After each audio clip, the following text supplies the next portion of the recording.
कुछ ना चाहिए, महारानी का ताज न चाहिए, महारानी का ताज न चाहिए, और तुम्हारा राज न चाहिए, और तुम्हारा राज न चाहिए, मुझको तो बस शाम ही चाहिए, मुझको तो बस शाम ही चाहिए। मैं तो चलूंगी संग श्याम के, मैं तो चलूंगी संग श्याम के, दुनिया जले तो जले, राणा जी तेरे महलों में, राणा जी तेरे महलों में दिल ना लगे, राणा जी तेरे महलों में दिल ना लगे।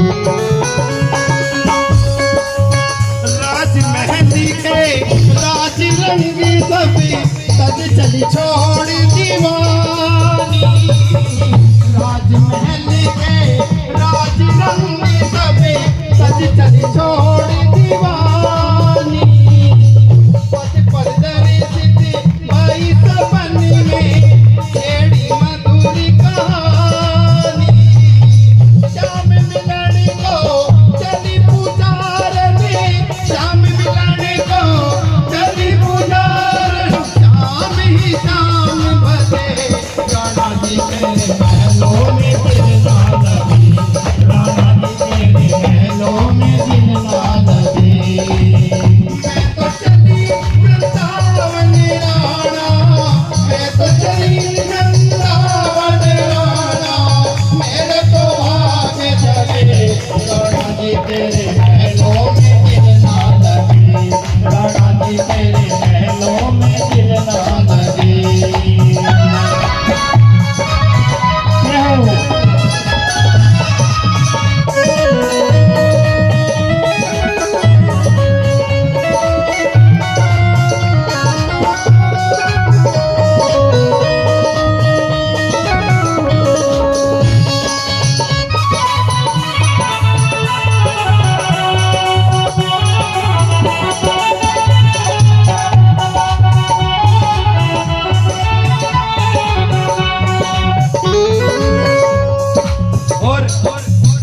वह प्रेम दीवानी जिसकी परीक्षा जग वालों ने दी, और कैसे कह रही है, करी करी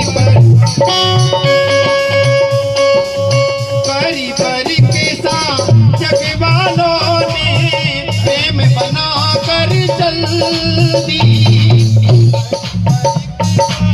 जग वालों ने प्रेम बना कर चल दी, प्याला विष पी नाग कुसुमी का, प्याला विष पी नाग कुसुमी का, हार बना कर चल दी, चल तूफानों से टकराती, चल तूफानों से टकराती, दुनिया चले तो चले, राणा जी तेरे महलों में दिल ना लगे, राणा जी तेरे महलों में दिल ना लगे।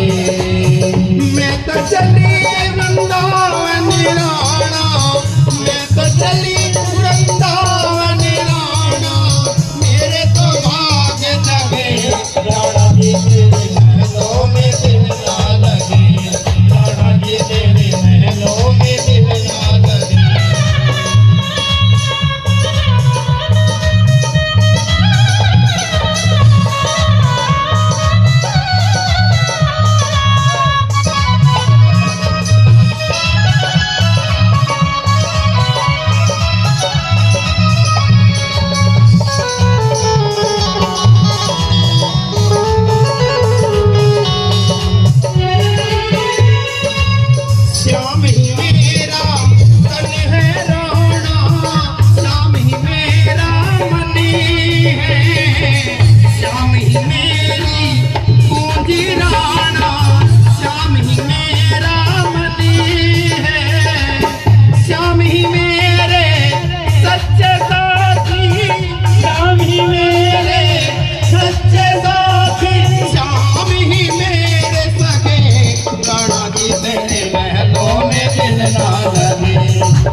राधा जी तेरे महलों में दिल ना लगे। राणा जी तेरे महलों में दिल ना लगे।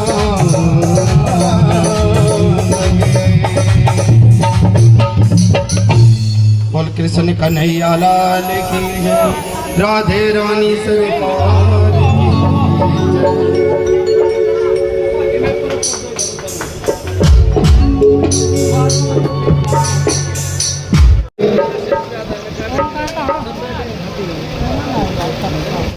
लाल की जय, राधे रानी सरकार की जय।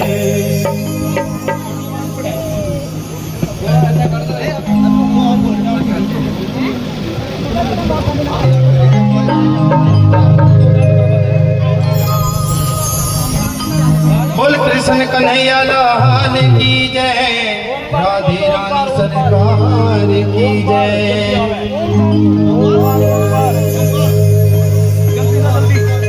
ऐ श्याम मुझदार जो बेटा है आ रहा है ठाकुर जी काम से गए। हाँ, जब तक आप लोग आरती करें। आ रहा उनको आ रहा।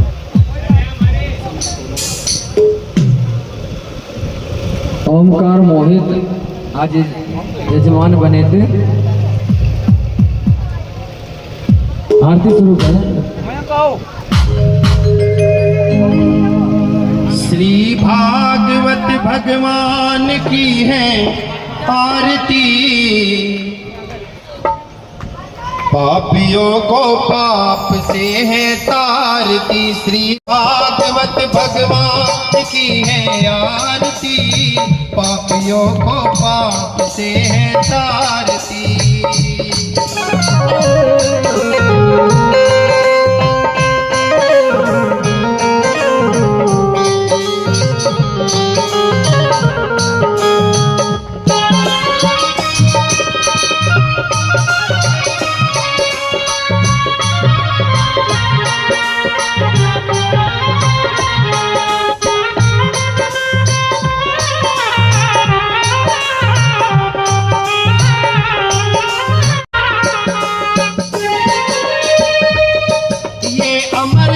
ये मुक्ति पंथी ये पंचम वेद निराला, नव ज्योति जगाने वाला। ये अमर ग्रंथ ये मुक्ति पंथी ये पंचम वेद निराला, नव ज्योति जगाने वाला।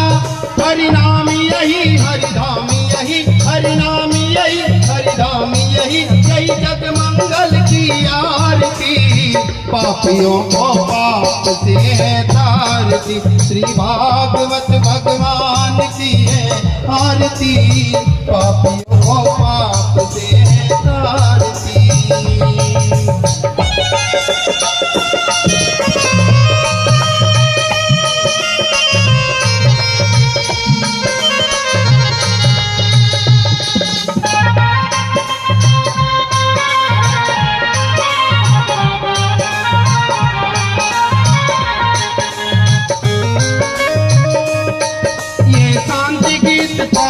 पुनीत पापों को मिटाने वाला, हरि दर्श कराने वाला।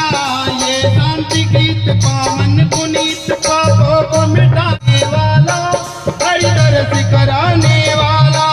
यह सुख करनी है दुख हरनी, यह सुख करनी है दुख हरनी। श्री मधुसूदन की आरती, पापियों को पाप से है तारती। श्री भागवत भगवान की है आरती, पापियों को पाप से है तारती।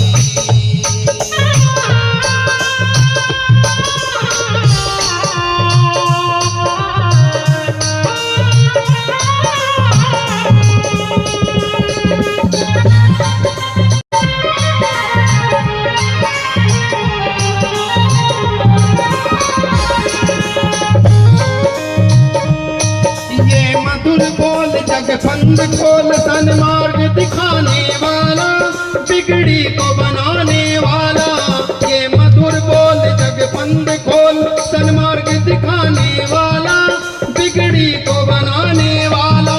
श्री राम यही घनश्याम यही श्री राम यही घनश्याम यही प्रभु की महिमा की आरती पापियों को पाप से तारती श्री भागवत भगवान की आरती पापियों को पाप से तारती पापियों को पाप से तारती पापियों को पाप से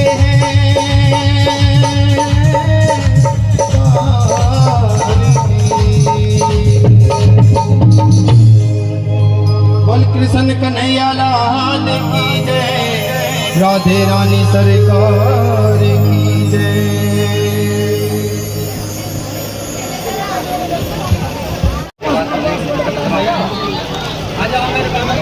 पासवर्ड ले लो भाई है मेरे चैनल पर चल रहा है। राधे राधे।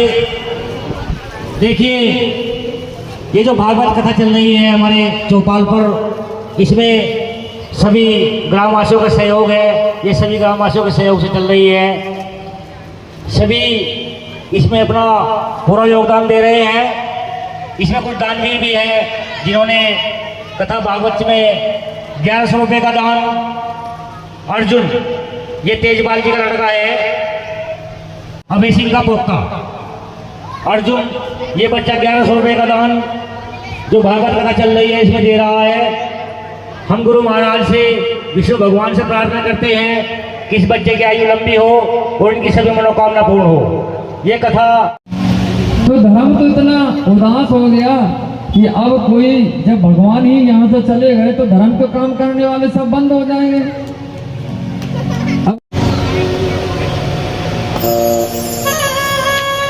तो एक दिन की बात है, देवर्षि नारद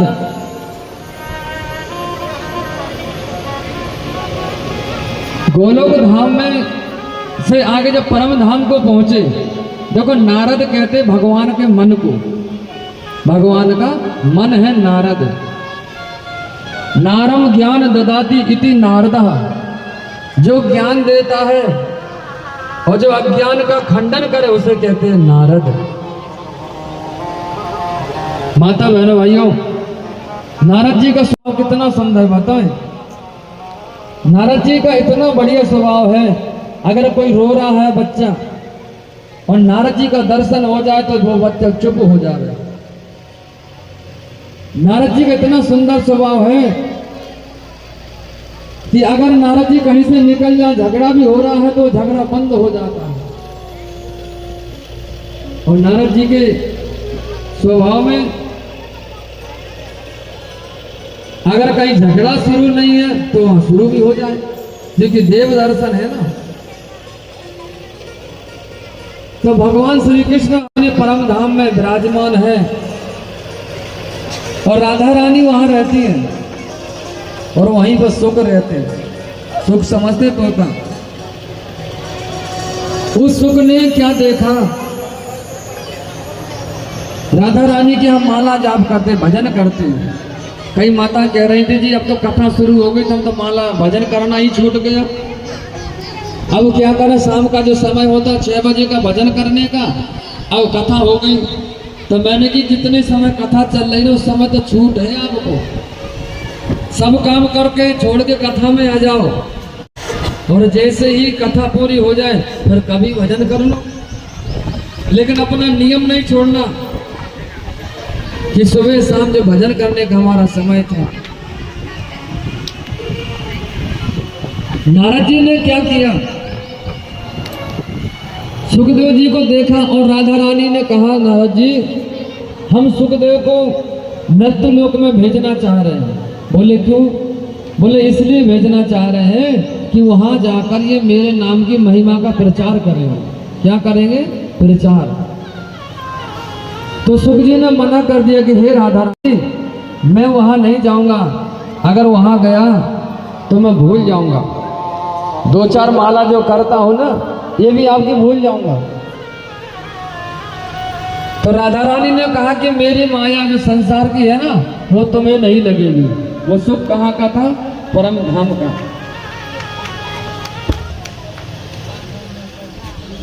गोविंद मेरो है जो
बैठ जाओ।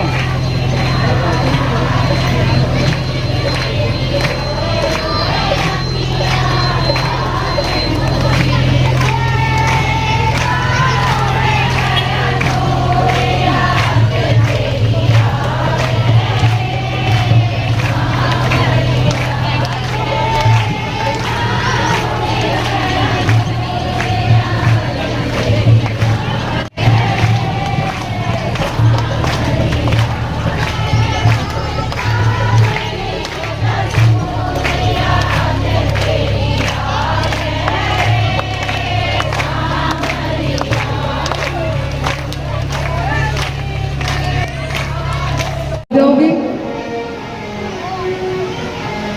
और आपको तो कितने बार जन्म हुए, कभी हिमाचल के बेटी हिमाचल से बनी, कभी दक्ष के यहाँ जन्म लिया, लेकिन भोले बाबा तो अजर अमर होकर बैठे। कैसे पति हैं जो तुम्हें भी अमर न कर सके। पार्वती के मन में बात आ गई और अब कोप भंवर पे चली गई, रूठ गई बैल और कहने लगी अब तो मैं अपनी बात मना के रहूंगी। और जैसे ही मनाने की बात आई तो भोले बाबा तक भोलेनाथ है। अब पार्वती से बड़े प्रेम से मना रहे हैं। देवी क्यों गुस्सा हो, क्या बात है। पार्वती ने कहा तुम तो बाहर से भी कपटी हो, अंदर से भी कपटी हो, तुमने कपट किया हमारे साथ। बोले क्यों, ऐसा क्या हो गया। अरे आप तो भगवान अमर कथा जानते, अमर होकर बैठे हो, आप कैसे पति हो, हमें भी अमर नहीं किया। अब तो मैं अमर कथा ही सुनूंगा। भोले बाबा ने सोचा कि अब तो पार्वती की जिद है और इनकी जिद तो पूरे करना ही पड़ेगा। अगर नहीं किए तो रूठ जाएंगे। तो भोले बाबा ने कहा ठीक है, मैं तुम्हें कथा ही सुनाऊंगा, लेकिन कथा सुनने का एक नियम होता है। वो क्या होता है? कथा बिल्कुल सामने होकर सुननी चाहिए, सम्मुख होकर, और कथा के बीच में उठ के जाना नहीं चाहिए, और होकारे देते रहना चाहिए। जब कथा सुनना करूंगा मैं शुरू ना, तो उस समय मैं समाधि में चला जाऊंगा। उस परमात्मा की कथा होगी जो अखंड है, जिसे अविनाशी कहते हैं, जिसका कभी नाश नहीं होता है। तो पार्वती को श्रद्धा आ गई कि ऐसा कोई परमात्मा है, हम तो इनके अलावा किसी को जानते नहीं थे। तो आज भोले बाबा अमरनाथ की गुफा में ले गए, और जैसे डमरू बजाया, जितने जीव जंतु थे सब भाग गए डर के मारे। वो सुख भी भाग गए, लेकिन एक अंडा वहां पर रह गया। और वो कहां से आया था याद है? परम धाम से। और कैलाश पे अमरनाथ की गुफा में रह गया। पंछी के द्वारा जन्म होना है। भोले बाबा ने सर्व को भी छोड़ दिया, त्रिशूल को भी छोड़ दिया, और पार्वती को सामने बैठा लिया, और कह रहे होकारे देते रहना, सो मत जाना। अगर सो गई तो वो कथा चली जाएगी, और कथा गई तो फिर मुझसे मत कहना। तो भोले बाबा ने पत्नी की बात मानी, कथा सुनाना शुरू कर दी, और कह रहे हैं अमरनाथ में महादेव जी बैठे आसन मां, अमरनाथ में महादेव जी बैठे आसन मां। अमर कथा जब लगे सुनाने, गोरख त्रिपुरार को माथे पड़ रहे तोता, ठोकरा दे रहो तोता, उमा के पड़ रहे तोता, हुंकारे दे रहा तोता। अमरनाथ में महादेव जी बैठे आसन मां, अमरनाथ में महादेव जी बैठे आसन मां। अमर कथा जब लगे सुनान, गौरा को त्रिपुरार उमा के पड़ रहे तोता, ठोकरा दे रहो तोता, उमा के पड़ रहे तोता, हुंकारे दे रहा तोता। जब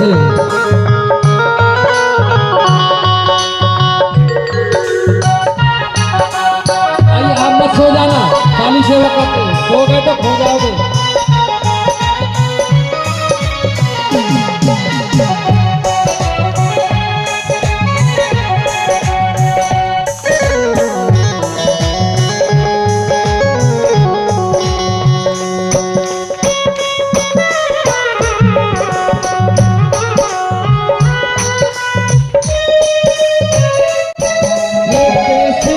की माया और कैसा खेल रचाया, ये कैसी हर की माया और कैसा खेल रचाया। ऐसा खेल रचा दिया भगवान ने। उनकी तो लीला कोई जानता ही नहीं, भोलेनाथ तो अमर है। और उसी समय निंद्रा का आधा पहर आ गया, निंद्रा आने लग गई। पार्वती कह रही महाराज उसके बाद क्या हो रहा है?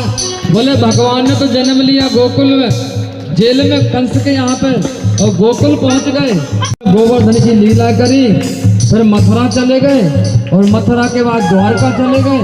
भगवान के विवाह भी हो गए, और कितने विवाह हुए? 16,108। अच्छा महाराज इतने विवाह हो गए, और कैसे कैसे उनके वंशियों की बात बताई। बोले उनके परिवार बहुत बड़ा था। अच्छा इतना बड़ा परिवार था, लेकिन उनके बच्चे, उनके बालक बड़े उद्दंड हो गए। वो संतों का अपमान करने लग गए, भक्तों का अपमान करने लग गए। तो भगवान ने शराब दे दिया, संतों के द्वारा शराब ला दिया कि जाओ आज के 7वें दिन ये द्वारका डूब जाएगी। तो फिर महाराज सारे यदुवंशी डूब गए? बोले नहीं, कुछ बचे थे जिन्हें भगवान पर विश्वास था, उनने द्वारका छोड़ दी और आ गए। और इतना करके भगवान द्वारका जिसमें वहाँ लीला कर रहे हैं और एक एक करके अपने धाम पहुंचा रहे हैं। और पार्वती सो गई। इतने में अंडा फूट गया, जो अंडा था वो फूट गया और उसमें से एक जीव प्रकट हो गया, एक तोता प्रकट हो गया और पार्वती की गोदी में बैठ गया। आंचल छुप गया कि भोले बाबा का डर है, आंखें खुली तो जला देंगे, राख कर देंगे। और हुंकार दे रहे हैं पार्वती की आवाज में। वो जब कथा को सुनते सुनते थोड़ा नींद में सोई, जब कथा को सुनते सुनते थोड़ा नींद में सोई। मस्ते शंकर भंग में यह दियो हो कड़ा कोई, मस्ते शंकर भंग में यहाँ दिया हो करा कोई। सारी कथा सुनी सुने, सारी कथा सुनी सुन और निकल बड़ा होशियार, कमा के पड़ रहे तोता ठोकरा दे रहो तोता, कमा के पड़ रहे तोता ठोकरा दे रहो तोता। अमरनाथ में महादेव जी बैठे आसन मां, हाँ अमरनाथ में महादेव जी बैठे आसन मां। अमर कथा जब लगे सुनाने, गौरा तो त्रिपुरार कमा के पड़ रहे तोता ठोकरा भर रहो तोता, कमा के पड़ रहे तोता ठोकरा दे रहो तोता।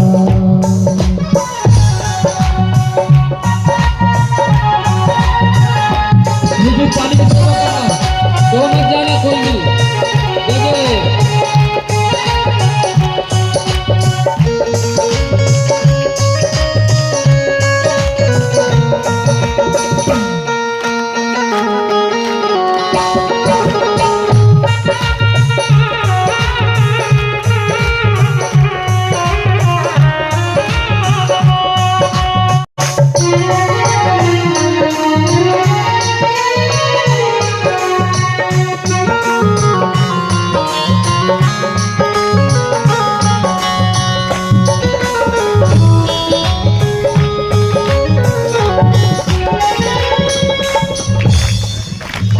इतने में भोले बाबा ने क्या देखा, मस्ती में भगवान का ध्यान कर रहे हैं और पार्वती को लीला बताना चाह रहे हैं कि कन्हैया ने जो लीला करी ना ब्रज में, वो बड़ी विचित्र लीला थी। पैदा होने की देरी नहीं भई थी, पूतना मार डाली थी। अब पूतना जैसे मारी तो अब निंद्रा आ गई तो वो तो सो गई। तो भोले बाबा ने कहा हमारे ठाकुर जी ने फल बेचने वालों पे भी कृपा करी, जो फल बेचने वाली आई थी गोकुल में उस पर भी कृपा कर दी। और इतना करके भोले बाबा ने जोर से जयकारा लगाया, बोले वृंदावन बिहारी लाल की, बोले वृंदावन बिहारी लाल की। जो ऐसी जयकारा लगाई तो पार्वती की तो नींद खुल गई और जैसे नींद खुली तो एकदम से जागी और कहने लगी महाराज उसके बाद हुआ क्या। भोले बाबा ने कहा उसके बाद हुआ क्या, और उसके बाद तुम्हारा सर हुआ, सब तो कथा सुना दे, कह उसके बाद हुआ क्या। बोले नहीं महाराज सही बता रही, मैं तो सो गई थी, नींद आ गई थी। तो भोले बाबा ने कहा जब तुम्हें नींद आ गई तो कथा कौन सुन रहा था, हुकार कौन भर रहा था यहाँ पे, कोई तो था, कोई तो होगा। तो बोले महाराज मुझे नहीं पता, मैं तो गहरी नींद में चली गई। भोले बाबा ने इधर उधर देखा और जैसे नजर सामने गई तो वो सुख था वो विचलित हो गया। अब भोले बाबा की नजर पड़ेगी तो बचने वाला तो तुरंत आंचल से छुप रहा था और उड़ा भागता हुआ चल पड़ा। और जैसे अमरनाथ की गुफा से होती है केदारनाथ जैसे आते हुए और वेद व्यास की जो गुफा थी पहाड़ी से उतर के नीचे आए तो वेद व्यास जी की जो धर्म पत्नी थी उनके गर्भ में तोते का शरीर छोड़ दिया और अपने जीव को बचा दिया, उनमें प्रविष्ट हो गए। भोले बाबा ने कहा पार्वती मैं जानता था तुम्हारे अंदर श्रद्धा नहीं है, तुम्हारे अंदर विश्वास नहीं है, लेकिन तुमने जिद करी ना, अब तो कथा सुन ली तो भोले बाबा ने कहा चलो ठीक है, बाद में तुम्हें समझाएंगे, पहले उसका कल्याण करें, वो कहीं चला ना जाए, किसी को कथा ना सुना दे। ऐसे कोई व्यक्ति के अंदर जैसे श्रद्धा ना हो, विश्वास ना हो, ऐसे अपित्र व्यक्ति को कथा सुना देगा तो कथा की बदनामी हो जाएगी, भगवान के नाम की महिमा खत्म हो जाएगी। तो भोले बाबा ने त्रिशूल लिया, सर्व को लिया और कहा चलो। अब भोले बाबा अमरनाथ की गुफा से चले आ रहे हैं। जब उड़ते उड़ते तोता व्यास मुनि घर आया, व्यास मुनि घर आया, सो रही व्यास की पत्नी और बाके उधर समायो। सो रही व्यास की पत्नी और जाके लय त्रिशूल चले शिव शंकर, लय त्रिशूल चले शिव शंकर, तोता के पिछवाड़ उमा के पड़ रहे तोता, ओकरा भैरव तोता, उमा के पड़ रहे तोता, ओकरा भैरव तोता। अमरनाथ में महादेव बैठे आसन मां, अमरनाथ में महादेव बैठे आसन मां। अमर कथा जब लगे सुनाने, गोरा क्यों त्रिपुरार उमा के पड़ रहे तोता, ओकरा भैरव तोता, उमा के पड़ रहे तोता, ओकरा भैरव तोता, उमा के पड़ रहे तोता, ओकरा भैरव तोता, उमा के पड़ रहे तोता, ओकरा भैरव तोता। जय जय श्री राधे, जय जय श्री राधे, जय जय श्री राधे। राधा हरि कृष्ण चंद्र की। हर एक बार प्रेम से क्या बोलना पड़ेगा? ऐसे नहीं, और जोर से बोलना ही पड़ेगा। आप कहीं सो तो नहीं गए? कोई हमें ऐसे लग रहा हो तो कहीं सो तो नहीं गए, क्योंकि सोने का एक वो भी अच्छा है। आप पहले तो डर रहे थे गर्मी के मारे, पंख ले जा रहे हैं, कोई तो यात्रा ही में घुमा रहे थे। तो अब यहाँ तो ठाकुर जी की बड़ी व्यवस्था है, बढ़िया पंखा लगा दिए, कूलर लगा दिए, कहीं वहीं पे बैठ के कहीं सो तो नहीं गए, क्योंकि सावधानी से कथा सुननी थी। पार्वती तो चूक गई, लेकिन आप हम ना चूके ये कथा से। भोले बाबा ने कहा वेद व्यास जी से, तुम्हारी गुफा में चोर आ गया है और उसे मारूंगा इसलिए कि वो भगवान की कथा सुन ली है, अमर नाम को ले लिया है। वेद व्यास जी ने समझाया कि महाराज जब उसने अमर नाम ले लिया है, पी लिया है, तो अमर हो गए। अब तो वो भगवान का भक्त बनकर आएगा। और जो कथा आपने अपनी पत्नी को सुना रहे थे, अब वो पूरे ब्रह्मांड को राधा रानी की लीला का प्रचार करेगा। तब तो कहते ये कैसी हरि की माया और ये कैसा खेल रचा है। सुखदेव जी को कथा सुननी थी और पार्वती को सुनाना था। तो जिसके भाग्य में कथा होती है उसे ही मिलती सुनने को, ये सबको नहीं मिलती। अगर सभी सुन ले तो सब अमर हो गए। और अंत में वही सुखदेव जी महाराज वेद व्यास जी के जो धर्मपत्नी है, उनके घर में 12 साल तक रहे। कितने साल तक? 12 साल तक। माँ घबराने लग गई, चला नहीं जा रहा, उठा नहीं जा रहा, बैठा नहीं जा रहा, और नई नई आवाजें आने लग गई अंदर गर्भ से। वो कहने लगी लगता है कोई आत्मा, कोई परमहंस है जो मेरे घर में। तो वेद व्यास जी ने कहा कि हे बेटा तुम बाहर आ जाओ, देखो तुम्हारी माँ को कितना कष्ट हो रहा, कितना परेशानी हो रही है। उस बालक ने कहा मैं आ तो जाऊंगा, लेकिन ये माया है ना मुझे अपने बस में कर लेगी। क्योंकि बालक जब तक गर्भ में होता है ना तो सब कुछ याद होता है। और जैसे गर्भ से बाहर आता है तो ये माया उसे लपेट लेती है। फिर माँ ही कहती बेटा ये तेरा पिता है, फिर माँ कहती बेटा ये तेरी बुआ है, तेरे चाचा है। फिर ऐसे करके सब वो रोता है, कहाँ कहाँ करता है, और माँ समझ आती है सब कह रहे हैं, लेकिन बच्चे की कोई सुनता है। सब कहते हैं अरे भाई चुप हो जा बेटा। तो कई तरीके से समझाते हैं कि भाई ये बालक चुप हो जाए, लेकिन बालक कहता कि मैं कहाँ भेज दिया परमात्मा, मैं तो सोच रहा था आपका भजन करूंगा, नाम लूंगा। और जैसे ही आज सुखदेव जी ने कहा कि इस माया को रोको तो मैं आऊंगा, नहीं तो मैं नहीं आऊंगा।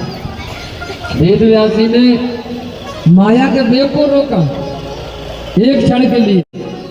और सुखदेव जी का जैसे जन्म हुआ ना, और जन्म होते ही तन पे कुछ नहीं, जंडाल ली, लंगोटी पहने, और पिताजी ने आवाज लगाई पीछे से, वो चले जा रहे योगी बनकर।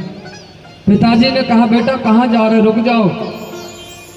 बहुत देर तक आवाज लगाई तो जंगलों से जो वृक्ष थे उन्होंने कहा अरे कौन किसका पिता है, कौन किसका बेटा है, ये तो माया है, मैं तो भगवान कहूँ, भगवान मेरे हैं।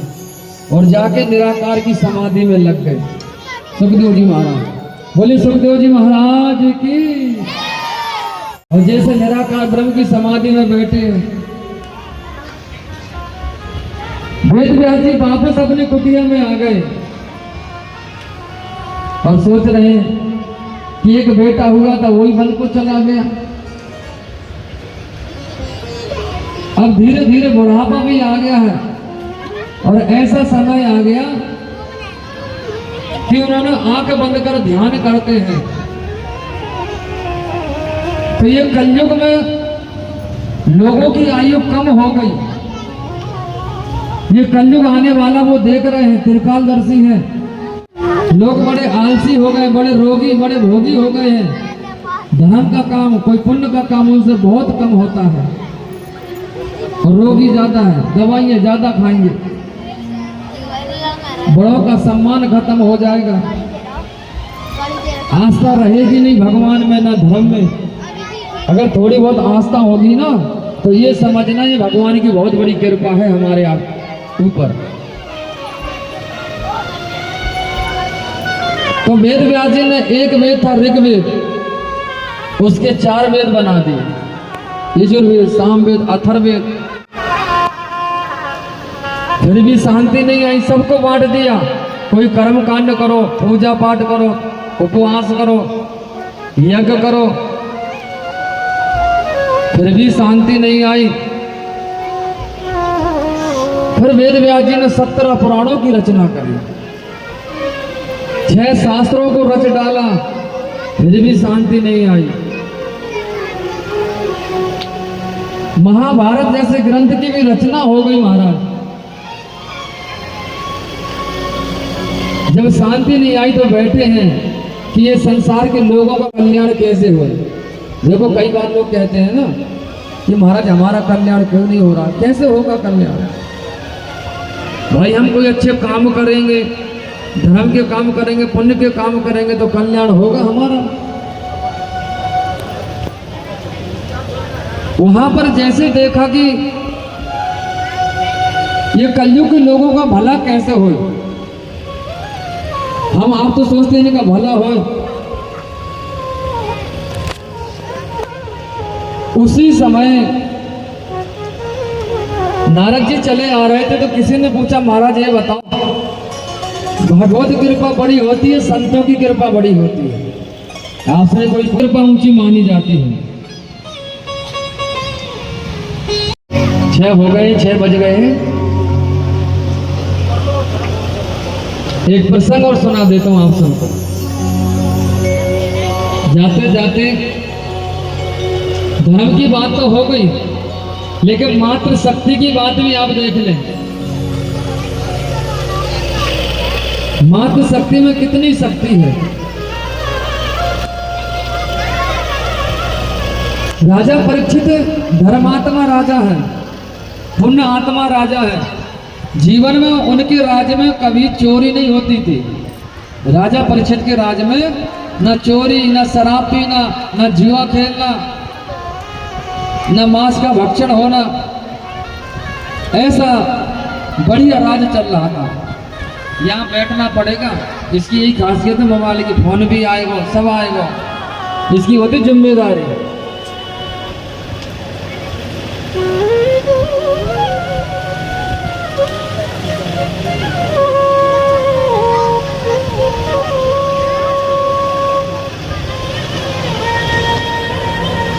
तो हम सबको जीवन में जिनकी हार होती है, जिनकी जीत होती है, वो धर्म पर चलने वालों की होती है। तो राजा परीक्षित के राज में कुछ नहीं चल रहा था, सब बढ़िया से, न चोरी होती है, न कुछ गाय का दूध भी, लोग दरवाजे खोल के आते थे महाराज, कोई चोरी करता था नहीं, क्योंकि उस समय धर्मात्मा का राज था, पुण्य आत्मा का राज था। जैसे पांचों पांडव अपने घर परिवार को छोड़कर राजा परीक्षित को राजा बना दिया और वन में चले गए,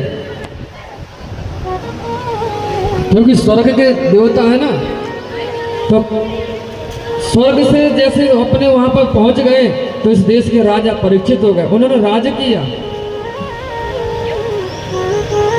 और जैसे राज किया ना, तो राजा का कर्तव्य होता प्रजा का हाल चाल लेना, कि हमारी प्रजा सुखी है या दुखी है, कैसी जी रही है, ये राजा का कर्तव्य होता है।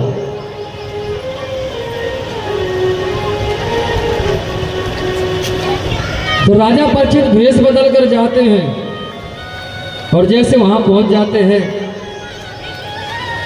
तो कोई कहता है अरे राजा परीक्षित के वंश जा रहे हैं। देखो जैसे आज ये कथा आपके द्वारा हो रही, पिछले साल किनके द्वारा, बोले उनका बेटा जा रहा है।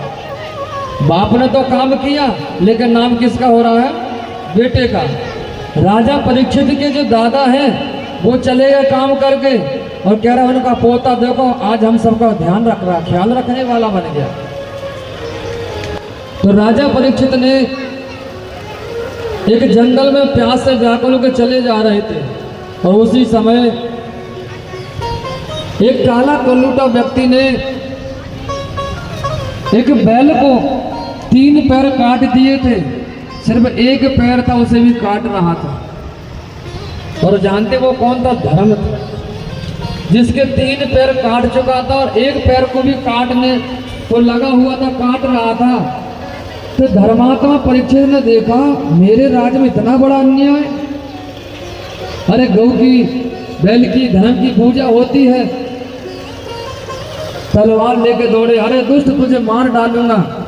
तूने क्या सोचा कि मेरे राज्य में रहकर ऐसा अत्याचार करेगा? तो वो कलयुग दीनहीन होकर राजा परीक्षित की शरण में आ गया और शरण में आने से कहने लगे महाराज मुझे क्षमा कर दो, मैं कलयुग हूं। बोले कलयुग मेरे रास्ते चले जाओ, जाओ कहीं बाहर जाकर रहना।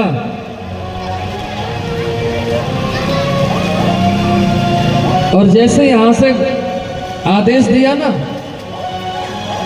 तो कलयुग ने कहा महाराज मुझे बताओ मैं कहां जाऊं, कहां पे रहूं, आपको स्थान बता दो।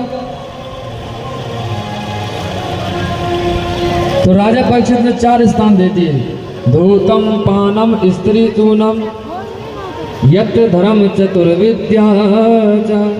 4 स्थान दे दिए। धूतम जहाँ पे शराब का पान किया जाता है वहाँ पर तुम्हारा वास होगा, कलयुग रहना वहाँ पे, ठीक है, बड़े ध्यान से सुनना। दूसरा दे दिया सूनम, जहाँ पर कसाई घर होता है वहाँ पर तुम्हारा वास होगा। पीनम जहाँ पर शराब का पान किया जाता है, और वेश्यालय, ऐसे 4 स्थान दे दिए। तो परीक्षित ने कहा अब आराम से रहो। कलयुग ने कहा महाराज ये घर तो बहुत छोटा, कोई बड़ा घर दे दो जहां बढ़िया से रह सको। तो कहा ठीक है अब से तुम सोने में रहोगे। सोना समझते गलत कमाई का धन, बेईमानी का धन, उस धन में तुम्हारा वास होगा। और जैसे बात कही ना तो राजा परीक्षित के मुकुट में बैठ गया। और राजा परीक्षित तो धर्मात्मा था, पुण्य आत्मा थी, और आज वो एक हिंसक बन गया। एक हिरण के पीछे शिकार करने पहुंच गए। इसलिए माता बहनों भाइयों, ये चप्पल भी है ना, किसी के पहन के मत जाए करो। तुम्हारी चोरी होगी तो समझना कि पाप चले गए, ले गए वो तो अब उन पर चढ़ जाएंगे तुम्हारे। लेकिन कल तो कह रही थी बता इतनी महंगी चप्पल थी, वे तो मेरी चली गई गुरुजी, क्या करे। मैंने कोई बात नहीं, फिर कह रही नहीं मेरी चप्पल जाती है चोरी, मैं कहीं भी देख लूं कथा में। तो मैंने की ये भी अच्छी बात है, तुम्हारे पाप तो जा रहे। और चप्पल जूता ना एक साइड किनारे में रखना चाहिए, साथ में लेके मत बैठना, दूर छोड़ दिया करो। राजा परीक्षित ने कहा कि महाराज आज मुझसे बहुत बड़ी गलती हुई, संतों का अपराध हो गया। संतों का कभी अपमान नहीं होना चाहिए जीवन में। इस शरीर को रखेंगे नहीं। और अपने बेटे जन विजय को राजा बनाया और पत्नी को बुलाया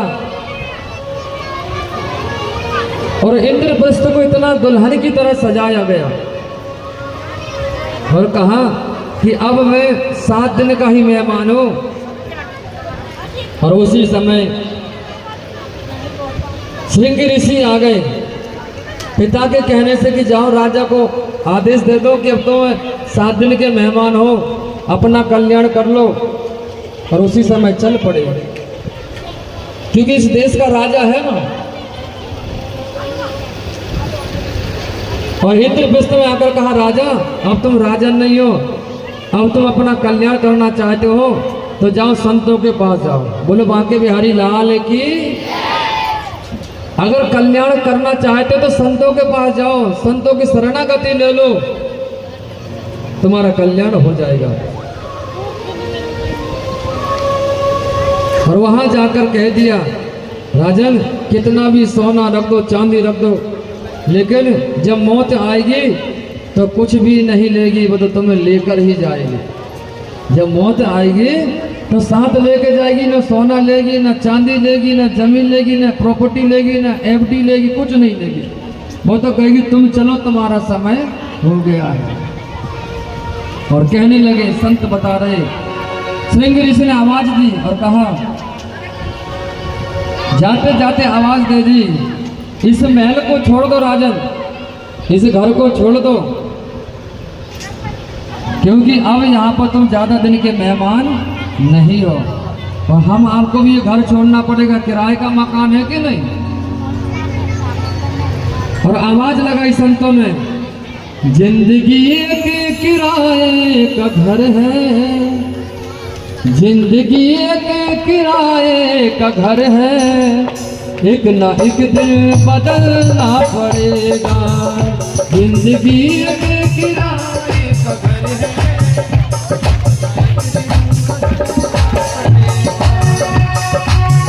मौत जब तुझको आवाज देगी, मौत जब तुझको आवाज देगी, घर से बाहर निकलना पड़ेगा। मौत जब तुझको आवाज देगी, घर से बाहर निकलना पड़ेगा। जिंदगी के किराए का घर है, एक ना एक दिन बदलना पड़ेगा।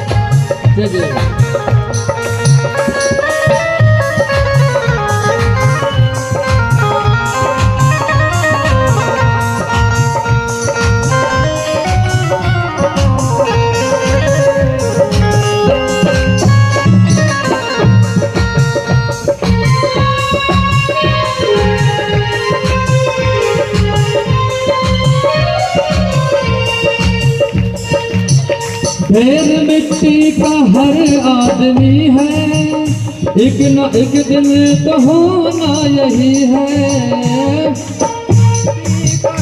आदमी है,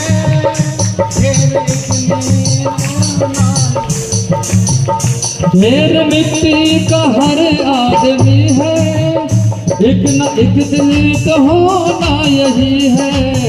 यासमीनों में तुरबत बनेगी, यासमीनों में तुरबत बनेगी, याचिकाओं में जलना पड़ेगा।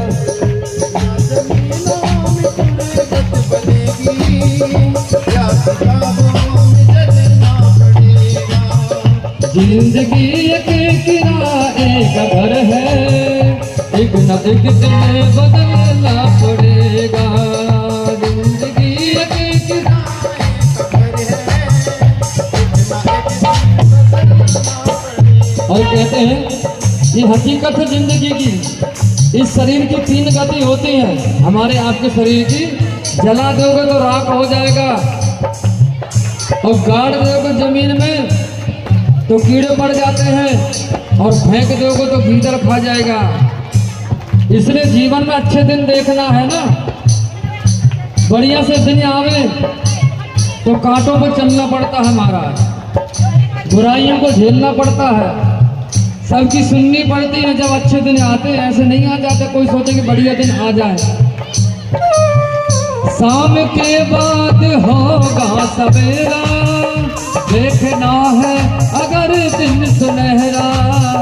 शाम के बाद होगा सवेरा, देखना है अगर दिन सुनहरा। पाँव फूलों पर रखने से पहले, पाँव फूलों पे रखने से पहले, तुमको कांटों पे चलना पड़ेगा।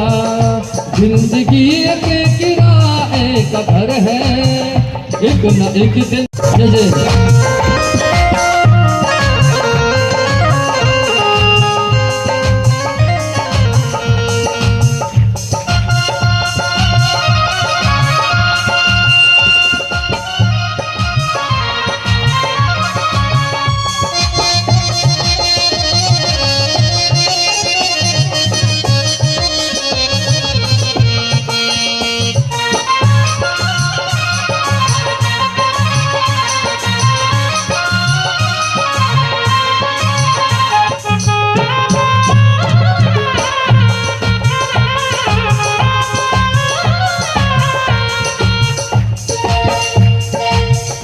ये जवानी सुहाना है सपना, ढूंढ ले कोई महबूब अपना।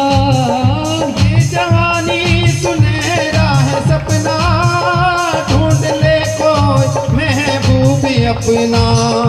ये जवानी अगर ढल गई तो, ये जवानी अगर ढल गई तो, उम्र भर हाथ मलना पड़ेगा।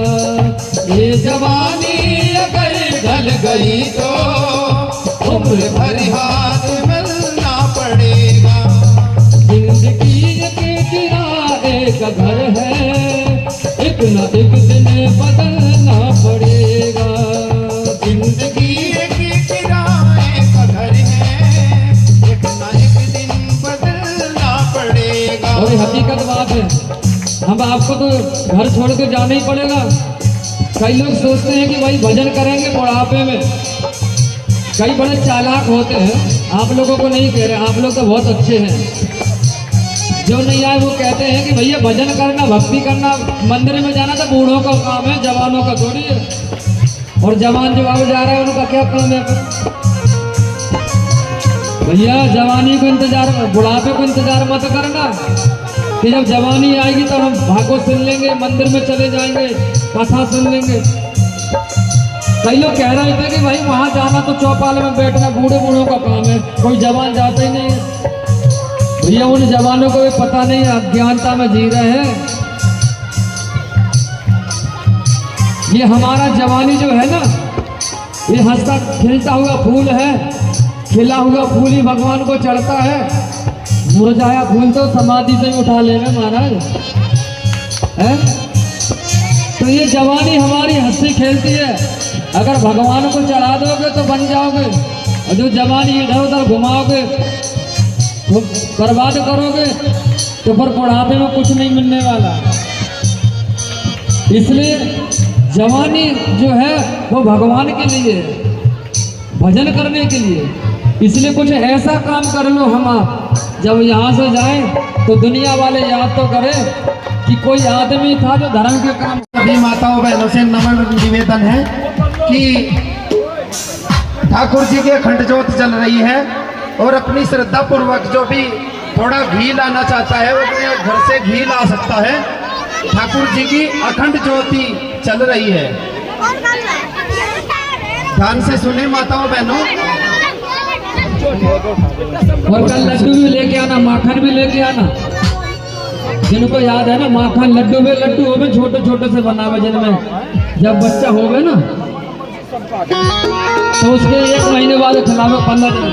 वैसे लड्डू लावे डालो तो सब बना के। श्यामा तेरी आरती, कन्हैया तेरी आरती, सारा संसार करेगा हाथ जोड़ के।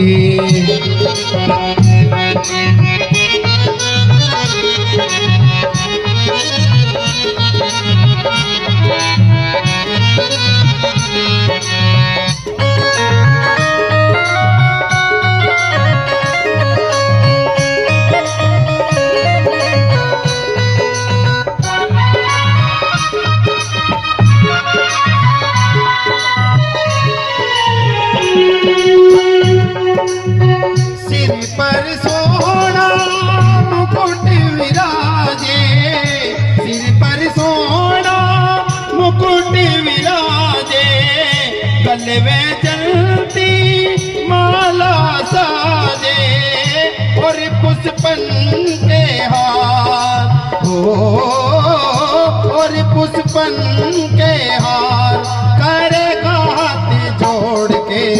श्यामा तेरी आरती, कन्हैया तेरी आरती, सारा संसार करेगा हाथ जोड़ के।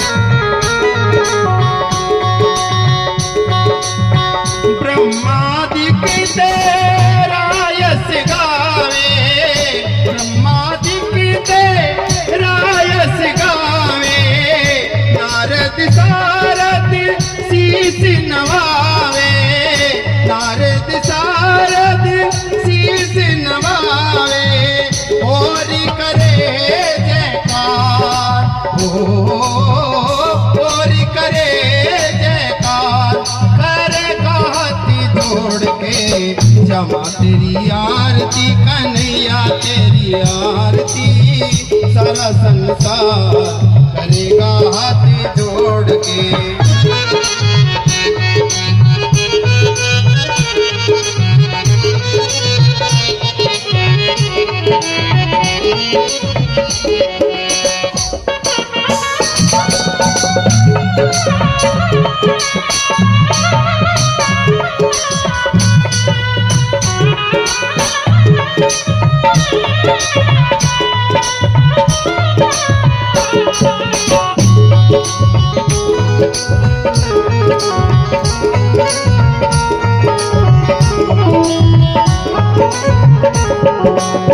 मैं हूँ दीनन दुखिया भारी, मैं हूँ दीनन दुखिया भारी, आया हूँ प्रभु शरण तिहारी, रखियो मेरी लाज हो, रखियो मेरी लाज करेगा हाथ जोड़ के। श्यामा तेरी